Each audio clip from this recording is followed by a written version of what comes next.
Today we sit down with Josh Hubbard, Managing Director of our business Elevate Management Consulting. Josh founded Elevate on his own in 2022 and since then has grown to a team of 10, delivering a range of services across Australia in government and commercial industries. Rising in his professional career, Josh experienced a significant personal health challenge, which has influenced the way in which he tackles and leads life today. In today's session, Josh will talk to us about his professional career journey, personal challenges, and his approach to leadership.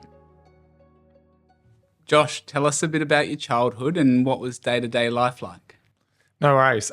So I was born in regional South Australia, so Cowra, which is about an hour down from Whyalla, for those that don't know where that is. I guess we moved back when I was quite young, sort of went to primary school locally in Adelaide and spent my life in Adelaide. My family was a very close, tight-knit unit. I was very fortunate and lucky to almost grow up with two sets of parents. So I grew up 6 doors down from my nonna and nonna, so Italian migrants, which was fantastic. And, it was a very, I think, grounded sort of childhood. We didn't have, I guess, lots in excess. We had enough. But I think, I was very lucky and fortunate to grow up knowing that I had people around me that cared and that were there for you. But, at the same time, I think grew up and understanding the value of hard work and what that meant. And in particular, migrant concreter grandfather. My father was a school teacher, so valued education. I think I was very lucky to have that as a background. It did probably instill a lot of drive in me, and in particularly looking at, being able to do well in business or in finance and whatever else, because I saw what hard things were like, and I saw what hard work was like and what it was like to have people migrate with nothing and then try and build something. And, my grandfather was very proud of that. He had his own business, which was a concreting business, very different to mine, but was successful with that. So I think, it really shaped me and formed me. What was I like? I loved my sport, loved my basketball, probably a bit too much at times, but I look at that now and I think they're the sorts of things that really help me work with teams and understand teams and the dynamic of teams. And, I think I was very lucky that not only did I, have my school environment, but my parents put me in a lot of extracurricular activities. And I think in terms of learning and understanding how to deal with people from different walks of life, different socioeconomic backgrounds, so on and so forth, I think it was, I was very fortunate in that respect. So, I look back and think, a lot of the drive that I have today comes from that upbringing, but my ability to understand and deal with lots of different people, as well as, knowing that, having people there for you and trying to bring that myself to the team and to my family is, critical and was so important. It really shaped me. So Josh, what were you like at school and what were your interests? It's a great question. I think I look back at school and in hindsight, I'm like, it really makes sense what I do now. I got concepts very quickly and very easily. I didn't realise that at the time. But there were some things that probably I wasn't so interested in. And if I wasn't so interested, I probably wasn't so great at them. But, I was academically in quite a good position. I think, I really excelled in like maths and sciences and those sorts of things. Again, probably thank you to my parents who, probably did a lot of work early when I was young. But, I seem to have a fairly natural ability to pick up concepts and things around numbers and whatever else. And I think that was a blessing and a curse because it probably meant that I felt as though I could pick things up quickly enough and move on. And early in my schooling, it probably meant I would finish my work very quickly sometimes and then sit there and be, oh, what do I do now? Or I'm a bit bored, right? So, and then sort of as I got through high school and so on, I was still very interested in my extracurriculars, right? So I managed to, I guess, leverage that ability to be able to pick up concepts and pick up the maths, the sciences, the double maths, science, physics, all those sorts of things that scare a lot of people were things that went well for me because the conceptual thinking, right? So I probably didn't realise it at the time and I definitely didn't, but they're the things that really help me with what I do today and, really, really positive from that perspective. Awesome. No, that's great. You've spoken a little bit about your personal journey. Tell us a bit more about your career and how you ended up here today. Yeah, great question. I think, I'll go back to school, right? So I was someone that had a lot of jobs early, liked to do lots of different things. And, I look back at it and think I probably had this spirit of looking at different things entrepreneurially from an early stage. Didn't think it at the time, but, when I was 13, as an example, I think I had 3 jobs. So I did anything or anything. I pushed trolleys in the car park at Martin Shopping Centre. It's terrible on a 42-degree day, absolutely horrendous. But again, I think it taught you how to work hard, move boxes, helped. I umpired a lot of basketball. That was, connected to my passion for sport. I coached basketball, worked in retail. I did all these different things. And I think, again, it really helped put me in lots of different situations. Some of those being uncomfortable, but you learn to deal with them. Then going into university, I wasn't 100% sure what I wanted to do, but I knew I wanted to do something around business. So I chose to do commerce, which was good. I enjoyed it. I did commerce and finance double degree, and then moved into a tax accounting firm, and I absolutely hated it. Like, I could not think of a job I wanted to do less. And, shout out to all the tax accountants out there, but it's just not for me. And, a good tax accountant's worth their weight in gold, so no offence to the industry, but it's just not me. So I did that for a number of months, and I knew very quickly it wasn't for me. So I actually left. I would have been 22 at the time. I helped some friends with a gym they were running, did a little bit of training there. And that was sort of an interim role to assist them with growing their business. And it was great because I really learned about being in small business and really learned about helping to grow those small businesses. And then from there, I was doing a little bit of that. I actually worked in a retail store again for a while I was doing that. And then found a role at the Auditor General's Department, which was the start of my career in government. And from there, I spent 3.5 years there, finished my chartered accountancy qualifications and my grad diploma, and built my career from, I think, what was a graduate level to a deputy manager. Got to work on lots and lots of interesting projects. So I think, put my hand up for everything. Did things like work on the new Royal Adelaide Hospital, the Tonsley development when the Mitsubishi factory closed down, a lot of major capital programs around the place, and started learning a lot around project and program delivery, procurement, commercial advisory, all those sorts of things, which was the start of lots of things for me.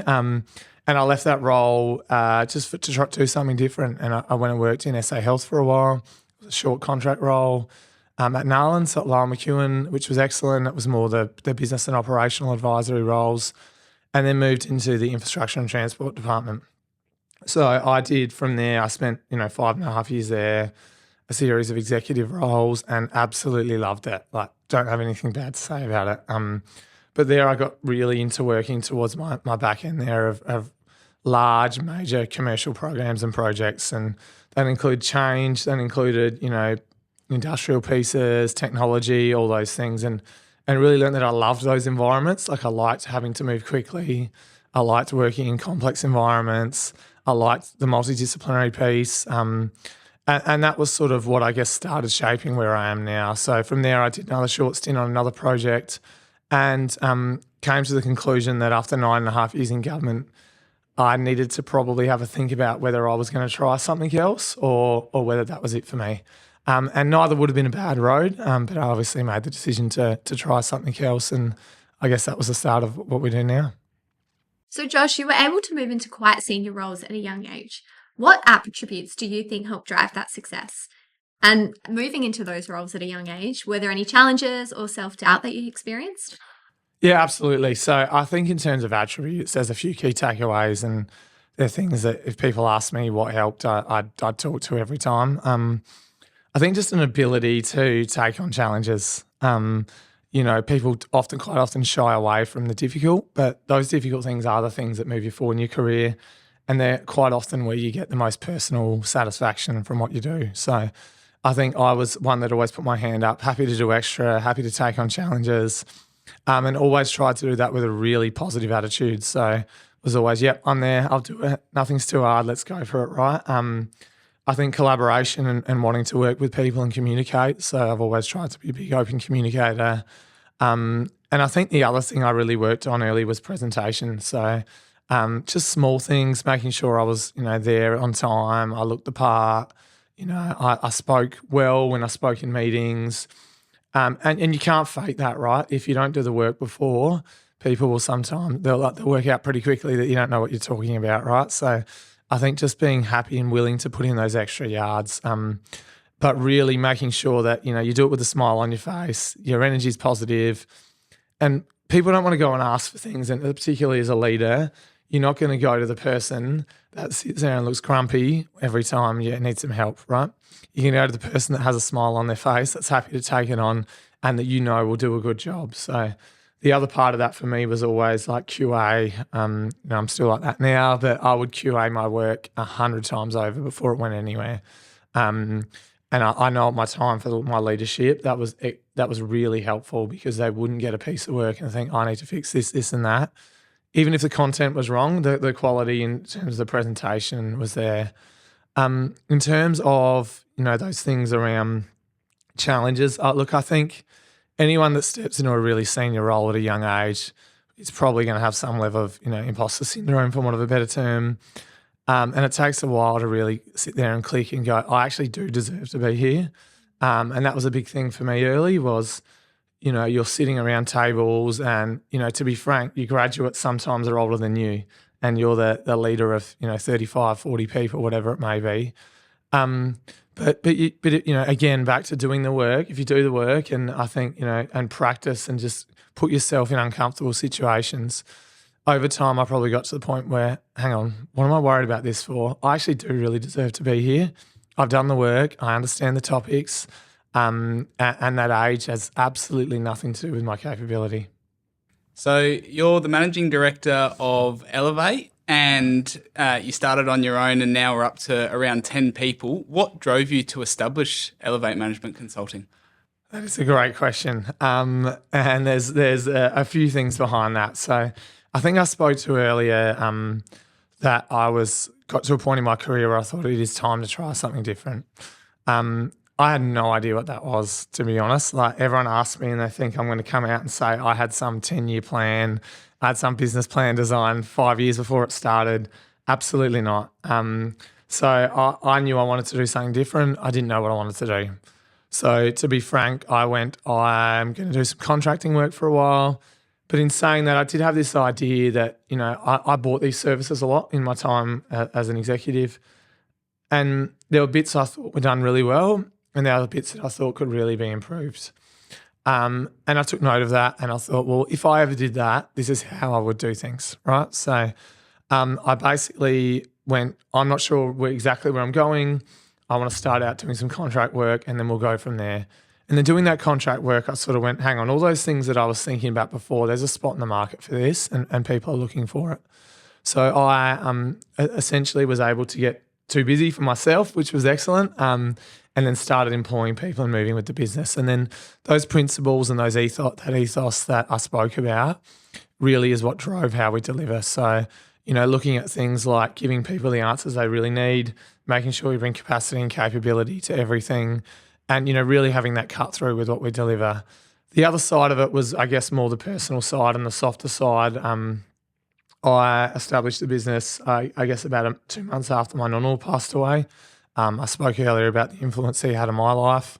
And one of the things I really, I guess, loved about him as a human was the way he spoke about his business and the things that his concreting business had done for him and the influence that was able to have on other people. So, I really thought that there was a way to do consulting in a different manner. Yes, some of the services are exactly the same, but the way it's delivered is critically important. And a way to provide that environment where, people truly do want to be there every day. And one of the big things I learned from him was that, that your colleagues are, people say they're your family and not really mean it, but they are, because, they're the people you spend, to be frank, more awake time with than your own family. So being able to build that environment and place was really important. So Josh, you have somewhat of a unique approach to leading people. What underpins your philosophy on how you lead teams? Excellent question. There's probably a few things I'd think about here. And, in one of the earlier podcasts we had, Mark spoke about courage and empathy. I do think there's a lot of truth behind that. So, at some level, a saying from, if everyone's seen the show Ted Lasso, he says it's never wrong to do the right thing. I do think that courage is really important. Sometimes it's very difficult to make those big, bold decisions or have those conversations. But it is never wrong to do that. And in fact, it's something you must do. So I think that courage is a big piece for me. The empathy part, absolutely, we're all human at the end of the day. But the two things for me that are really, really important and I try and pride myself on, and I do think, a lot of people get lost in this space and don't focus on enough is, one, everyone's driven by something different. And I think if we try and broad brush and drive people in the same way, it just will not work and it never works and you don't get the best out of your people. So, some people love their work because they love being in an environment where they feel supported. Some people love their work because they just want to drive really hard. Everyone has a different reason for being there. Some people are there to support their family. Some people are there for other reasons, right? So I think getting to know your staff at a level where you really know what drives them makes a massive difference. And I don't think you can truly unlock, I guess, that environment where you get the best out of people unless you do that. So for me, that's one thing I always really, really try and focus on, and I've tried to do that for a lot of years. And I think that's really helped me manage people and lead people, more importantly, from all sorts of different walks of life, age demographics, etc. The other one is I think we spend too long as people focusing on things we're not good at. I'm quite fascinated by the way people think, and I think, we can spend forever focusing on something in a professional environment that we may never really be good at, but sometimes we're then taking time away from maximising our what we're good at, right, our advantages. So for me, one of the things I really try and focus on is putting people in positions to succeed, and that includes myself and making sure I hire people that are good at the things I'm not good at, but then focusing my time on really leveraging those positives because, I could probably spend 100 hours on something I'm not great at and get 1% better. But if I spend those 100 hours on something I'm really, really good at, I might improve the business by 20%. So I think that's one thing for me that I really do try and focus on that I think, it's potentially a little bit unique. You've spoken a bit about your career. What's one of the biggest challenges you've faced? Opening this business, like zero doubt about it. So I can think of many projects and programs when I was in government that were incredibly challenging, like zero doubt about it. Lots of times where we had to do lots of things and, push the hours and so on and so forth and be in uncomfortable situations. It was really difficult going from a team of 30 plus to one person and his laptop, no office to go to, nowhere to go, no colleagues to speak to. And that was the case for 8 or 9 months, right? So I think opening this business without doubt has been one of the biggest challenges, but it's also been one of the best thing, one of the greatest triumphs. So I think, the biggest challenges and the most difficult tasks are often what gives you the most satisfaction. But without doubt, like I often talk about the fact that it made me relearn how to be on the tools again because, when you've got 30 odd staff, you review the work. When it's just you do the Excel spreadsheets, you do the PowerPoints, you do everything. So I think those early days were probably some of the most difficult areas. And then each time, obviously people talk about business growth as a staircase, right?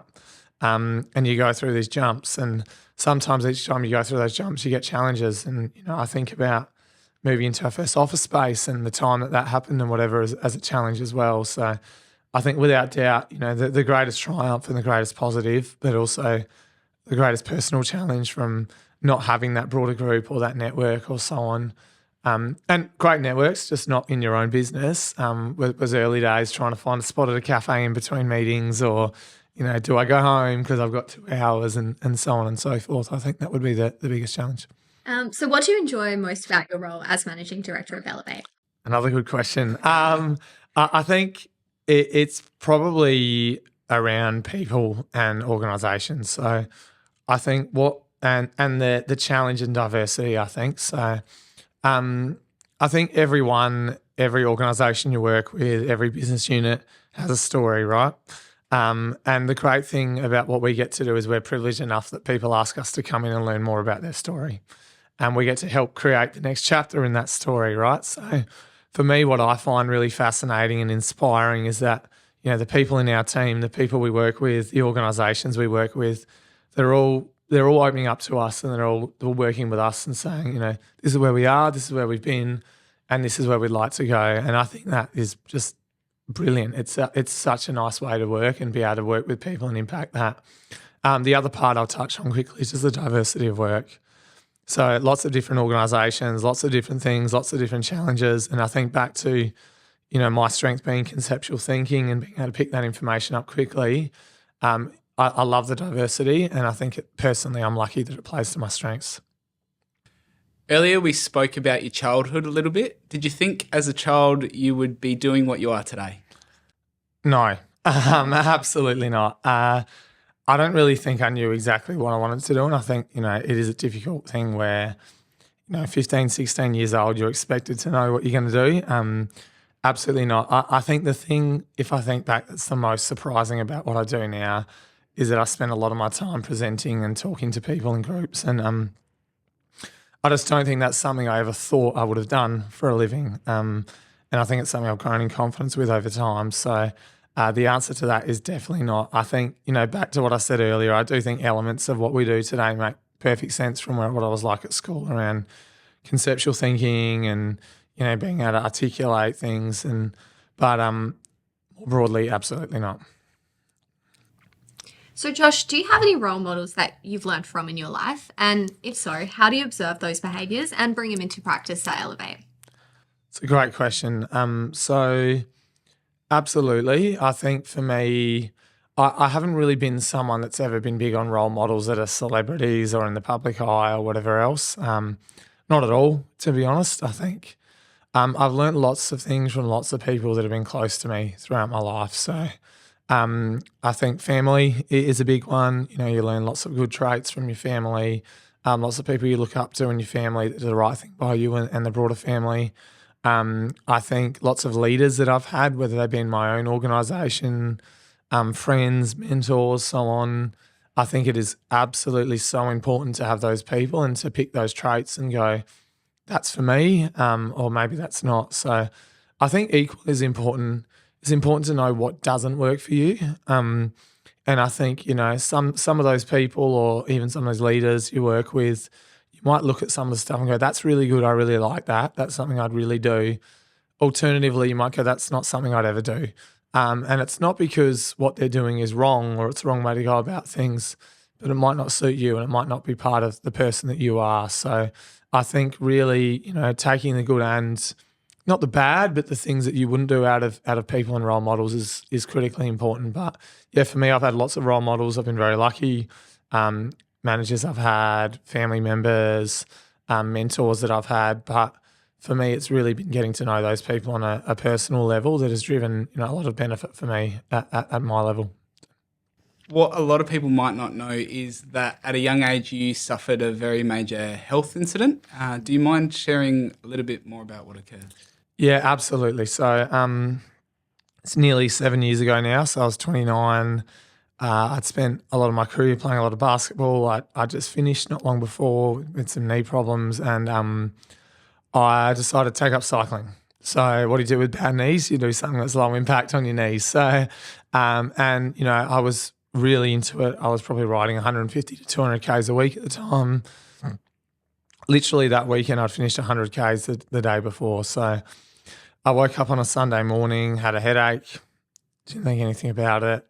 Really bad headache in hindsight, but just that I'm dehydrated. I've spent 4 or 5 hours on the bike the day before. I'm dehydrated.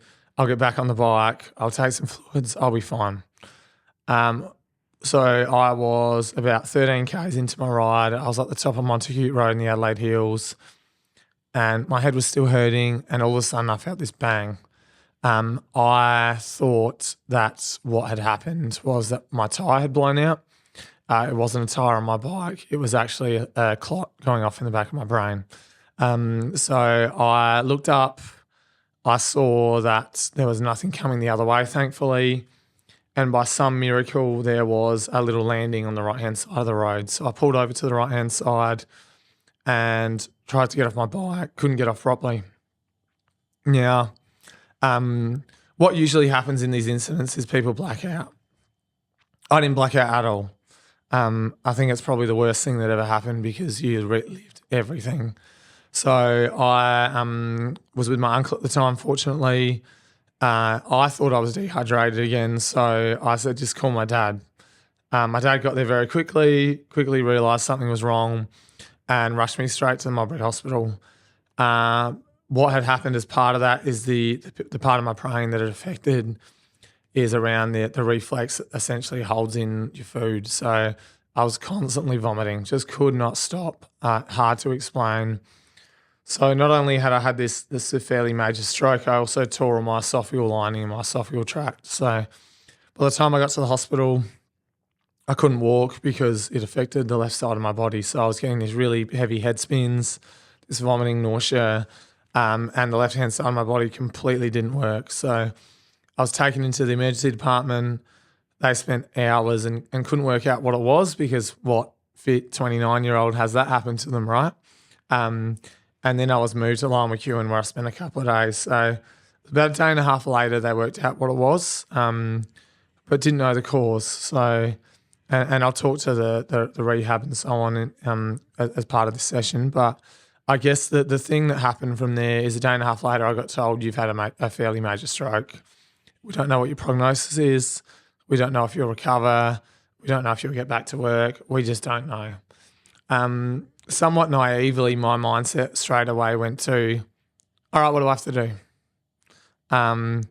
Which is, some people might think of a bit of an odd reaction. It was probably the best reaction I could have had. And don't get me wrong, the devastation and the understanding and that ended up hitting weeks later.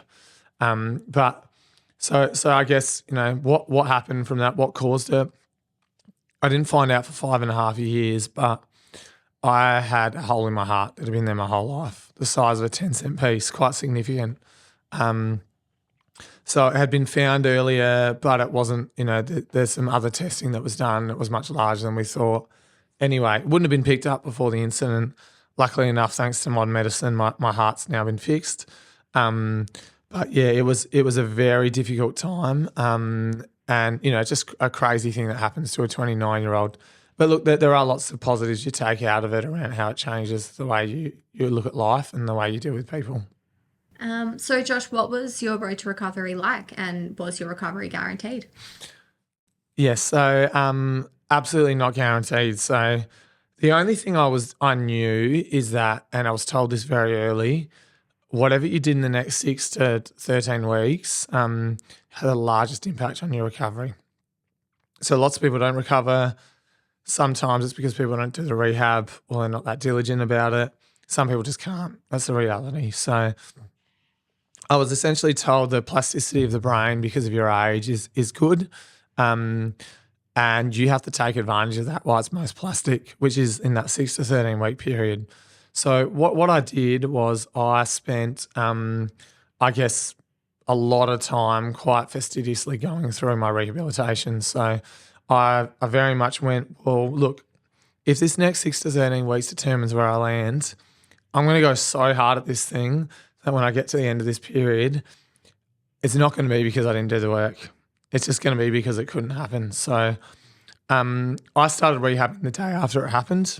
I sat in my hospital and went, I'm going to put my headphones on and I'm just going to go for it. I went home a couple of days later, and unfortunately the lag period to get into a rehab facility was a little while, but I just sat there and I would go on the web and I would go on YouTube and I would go, what rehabilitation exercises could I do? And I would sit there for 15 hours a day doing rehab, which it seems pretty wild, but I think, when your back's against the wall and you don't know what your outcomes are going to be, I kind of felt like I had no other choice. So these were pretty boring exercises like picking up grains of rice finger by finger, trying to turn cups because the rotation disappears. And that was life for probably 6 weeks. Got into a rehabilitation facility. Was luckily enough able to get back into the gym. All my strength was gone. I think I lost like 14 kilos. And slowly able to start building those things back over time. Then coming back to work and didn't know how that was going to go.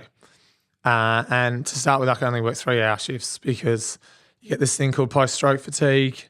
For some people, it never disappears. I mean, obviously has for me. Everyone jokes that, I've got endless energy, which is very lucky. But that took time as well. And then there's obviously the mental side of it. It's a very traumatic thing to deal with. And being able to get back to, some normalcy on that front is also very difficult. So I would say in the most part, my rehabilitation period lasted 18 months for varying degrees. Early days, I sat with someone and I said, look, this is pretty bad. We probably give you a 1 in 100 chance, just estimating, throwing it out there of maybe making a full recovery. I looked at that and thought, well, stuff this, like you tell me there's a chance. So I guess my approach was very diligent. It was very driven. It was very difficult. But I think it's one of those things of, if you do have that chance and you have that opportunity, as difficult as it may be, I think I just felt I had to hit it with everything. And, lucky enough to say 18 months later, completely back at work, back in the gym, back playing guitar, doing all the things I love doing. And it was, it was a road well worth it. And it probably taught me that you don't realise what you're capable of until you absolutely have to be put through something like that. What practices and habits do you have in place to effectively manage your work and family life, Josh? Yeah, good question. It's not an easy balance, obviously. I think, there's a few things. So I think for me, physical exercise is really important. I think it makes a big mental difference as much as it does physical. So try and make sure I do something pretty much every morning. It's very helpful. Having, I guess very supportive, understanding family and wife is very helpful as well. Let's be honest.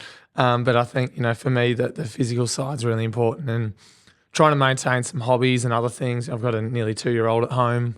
But, I still play guitar fairly regularly. I find that's a really good outlet for myself, spending time with friends, etc. The other thing I find at times that's really helpful is that it is difficult to switch off at times. Running a business, coming home, house can be hectic, and you sort of go back to doing things. I find sometimes something as simple as like a 3-minute sort of meditation through a mindfulness app is really helpful. But I think, really leaning into those things you enjoy and spending time doing those things you enjoy aside from, that. The other thing really, to be honest, is having a work environment that you really enjoy makes a lot of that a lot easier. So I think for me, and as part of the reason of establishing the business, is when you've got a place you walk into every day and you're really happy being there, it's not really that hard to feel like you've got that balance, right? Because it's not a drain. I think, you can spend 2 hours a week doing something you hate and it's the worst thing in the world. But, you can spend a lot of hours doing something you really love in a space you love, and it doesn't take away from you. It actually adds to you. So I think, that the space and the environment you spend that time in is critical, because, that impact is really important. So, Josh, any advice you would give to someone 10 years behind you, or to anyone in your team, like Luke and myself? I think, again, probably some of the things I spoke about earlier. So positivity and a positive attitude and a willingness will drive people very, very long way. So, be the person that's happy to do the extra little piece, be the person that's got the smile on their face when they accept it, be the person that's easy to be around and that people want to be around. I think that makes a massive difference, and that'll drive your career alone a very long way. I think I'd say those things. I think I'd say hold yourself to a really high standard in terms of your quality of what you're delivering. That makes a really big difference. I think they're the main things. I think if you can do those things and you can enjoy what you're doing and you're happy to put yourself in, I would say what I'd call safe, uncomfortable situations. So, those things that take you just outside of your comfort zone, but someone will help you out if you need. So, and I say that to you guys and the broader team that, I'm going to put you in a growth situation or something that's just outside of your comfort zone, but I am there and there to help when you need, right? So I think speak to your leaders, be happy to take those things on, ask to try those things, and be open and honest when you do need a little bit of help around those things, and make sure you do that early. Yeah, that's some really great advice. Thank you. Now, probably the hardest question you had. You've been building quite the collection of vinyls in the office. Give us your top 3. It's a hard question, and I haven't landed on this one. I think Big Stevie Wonder fan, so I think In Visions by Stevie Wonder, the album would be one. I think another one, which is a more modern album, Amy Winehouse's Back to Black's probably a bit of a favourite. The third one, I feel like picking a greatest hits album is cheating, so I'm not going to do that. I might say Born in the USA by Bruce Springsteen. Thank you, Josh, for your time today. We really appreciate your insights and it was great to hear from you. If you'd like to learn more about Elevate, please visit elevatemc.com.au and keep an eye out for our vodcast series through our Spotify.